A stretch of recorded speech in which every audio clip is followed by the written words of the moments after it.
Odlula ngiyakhuleka ngompakazi ithi olukwazi ngiyakhuleka uSthinzi Zomjike ngiyakhuleka emhlabeni madoda amakhulu ngiyakhuleka magejageja ngiyakhuleka shingishani zomoya ngiyakhuleka kulefane insizwa ngiyakhuleka mkhulu kofa masimnani ngo12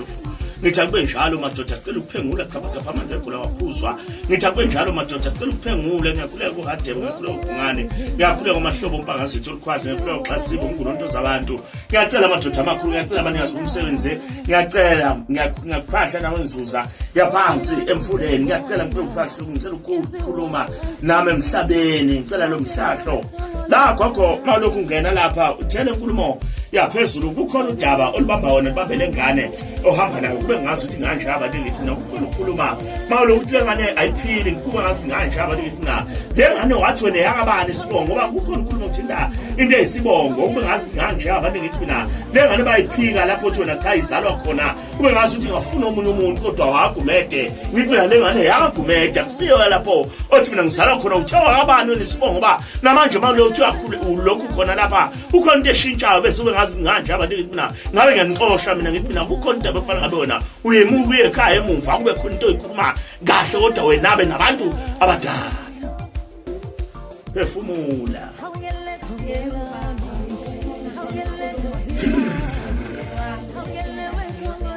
yebo keshe mfaso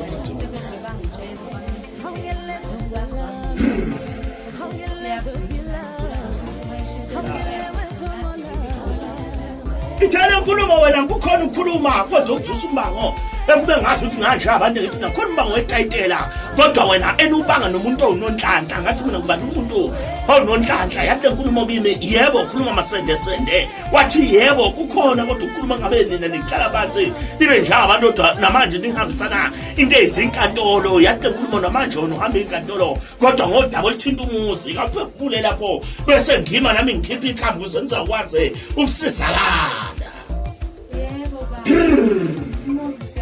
yebo ndaba zabantu umuzi sihlala kuona umuzi ubamyeni wami ku yebo ndaba zabantu kodwa bashadile kodwa manje bayambanga